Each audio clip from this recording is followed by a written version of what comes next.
Ravidas Ayurved university of Punjab BPO Kharkan Una road Hoshiarpur. Advertisement for teacher पूरी video 100 yoga teacher की जी video है, पूरी जानकारी एलिजिबिलिटी की होगी, ठीक है, एंड सैलरी की होगी, लास्ट डेट ऑफ एप्लीकेशन की आप पूरी डिटेल के आप गल करांगे।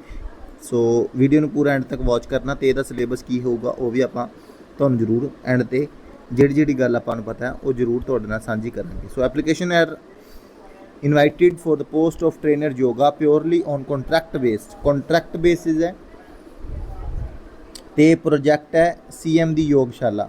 Application on the prescribed proforma to be submitted along with all the relevant documents by email के थ्रू तुसी ये भेजना है, और बाय पोस्ट भी तुसी भेज सकते हो। एंड नंबर ऑफ पोस्ट ने 100, नंबर ऑफ पोस्ट में भी इनक्रीज और डिक्रीज एज पर रिक्वायरमेंट, क्योंकि कंट्रैक्ट बेस है तो यह आप घटा तो वधा सकते हैं। क्वालिफिकेशन ये +2 at least 1 year regular diploma in yoga तो तुम्हें रेगूलर डिप्लोमा चाहिए रिकोगनाइज इंस्टीट्यूट एंड यूनिवर्सिटी द्वारा। Desirable working experience in public yoga programmes of reputed organisation. Salary होगी 25,000 for full time inclusive of all expenses. Last date of application होगी 9/9/2025 up to 5 PM through email और by post. For all other details ये तो एक साल का diploma होना जरूरी है किसी भी रिकोगनाइज इंस्टीट्यूट और यूनिवर्सिटी द्वारा, ठीक है जी। बाकी तुम यदि डिटेल सारी चैक कर सकते हो www.grewpunjab.org.in। ओके, इस तो बाद Guru Ravidas Ayurved university Punjab Hoshiarpur. Detailed requirement qualification and experience for the post of trainer or under trainer city level. The trainers shall be appointed. Qualification +2 with at least 1 year regular diploma in yoga from a recognized institute university, and experience desirable working experience in public yoga programs of reputed organization। ये same ही हो गया। The appointment will be made for an initial period of 1 year extendable further subject to half year reviews। Third है गुरु रविदास, ये तुसी इस तरह का application form तुसी ये कढ़ लेना, कढ़ के तुसी टेस्ट करना नेम ऑफ एप्लीकेंट, ठीक है जी। ये तुसी आपदा नाम भरना है, फादर नेम हो गया, हस्बैंड नेम हो गया, address correspondence, mobile number, email, nationality, date of birth, category, age on 31/8/2025 तक जिन्नी तुहाडी एज बनूगी, ठीक है। तुसी एक कैलकुलेटर आंदा उहदे च तुसी अपनी डेट ऑफ बर्थ माइनस कर दोगे, तुहानूं ये कर दूगा। तो एक recent passport size self attested photo होनी चाहिए है, ठीक है जी।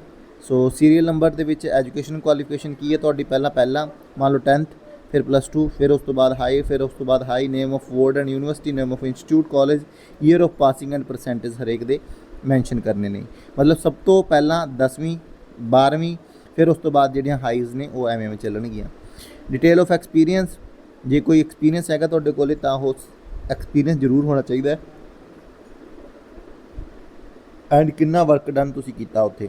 दैन 10वीं दी certificate, HSC certificate, degree, diploma, relevant experience होना चाहिए जितों भी तुसी वो लिखवा के लियाओगे, तो सिग्नेचर होंगे। Then general instruction for all candidates for trainers yoga.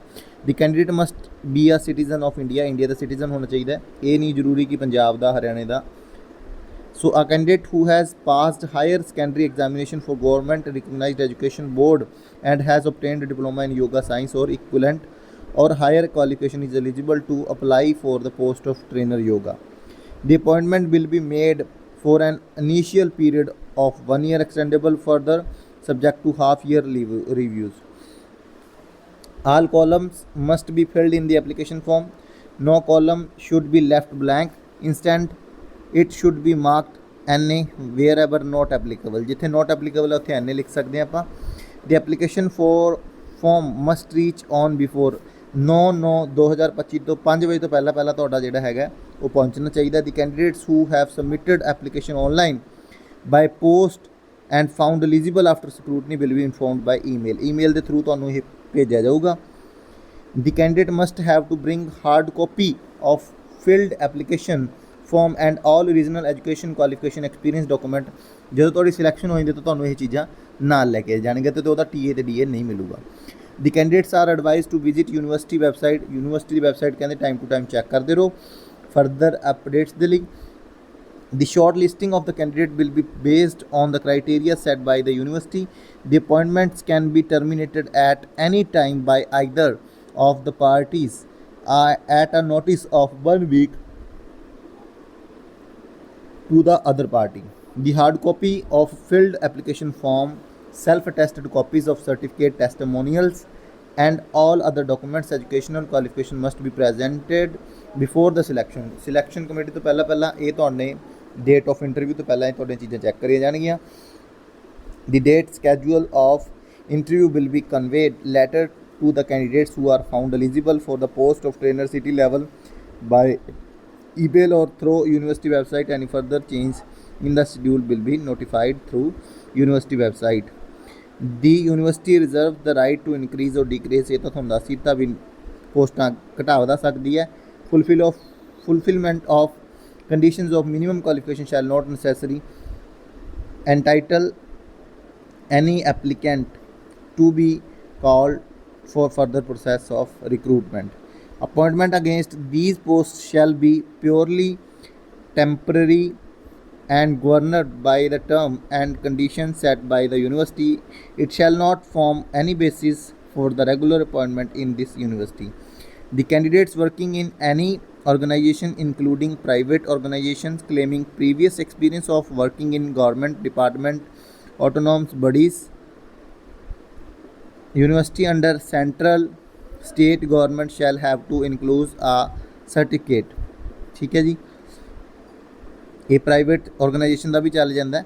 The candidates already working on the regular basis in any college, institutes of university shall have to apply through proper channel and include no objection certificate. No objection certificate ਉੱਥੇ ਹੋਣਾ ਚਾਹੀਦਾ ਤੁਹਾਡਾ from the employer starting that in case of their selection there will be allowed to join the said post. The experience of any candidate will be considered only if experience certificate is enclosed. ਜੇ ਤੁਹਾਡਾ experience ਤਾਂ ਹੀ count ਹੋਊਗਾ। ਅਕਸਰ ਆਪਾਂ ਇਹ ਕਹਿ ਦਿੰਦੇ ਹਾਂ ਕਿ ਸਰ ਮੇਰੇ ਕੋਲ ਇੰਨਾ ਟਾਈਮ ਦਾ ਐਕਸਪੀਰੀਅੰਸ ਹੈ, ਪਰ ਐਕਸਪੀਰੀਅੰਸ ਉਹੀ ਮੰਨਿਆ ਜਾਊਗਾ ਜੋ ਰਿਟਨ ਦੇ ਵਿੱਚ ਹੋਊਗਾ। ਸੋ ਨੋ TADA, no inquiry in person or writing to recruitment shall be entertained. No documents will be accepted or considered by the university after submission of copy online. Online application तो बाद ਤੁਹਾਡਾ ਨਹੀਂ ਇਹ ਚੀਜ਼ ਨਹੀਂ ਮੰਨੀ ਜਾਣੀ। Any dispute with regard to this recruitment will be subject to the courts, tribunals having jurisdiction over state of Punjab. ठीक है, सो ये चीज़ा ने जी। The competent authority reserves all right to cancel the interview, उन्होंने को राइट है। And the competent authority reserves to all right not to fill or any post. So ये सी जी पूरी जानकारी आप सबजैक्ट्स की भी आने वाले टाइम के गल करांगे कि की हो सकता। बस ये तो डायरैक्ट इंटरव्यू ही है, ठीक है। सो जे तुहाडे कोल 1 साल का एक्सपीरियंस है, वध साल का एक्सपीरियंस है, तो तुसीं डायरैक्ट जा सकते हो, पर एक कॉन्ट्रैक्ट बेस ही होना है। हो सकता भी इन फ्यूचर तुसीं पक्के भी हो जाओ, लेकिन इन्नी जानकारी सी तुहाडे नाल। So respect women word drug help needy no farmer no future. प्रणाम, शिद्धां जुड़े रहो। धन्यवाद जी।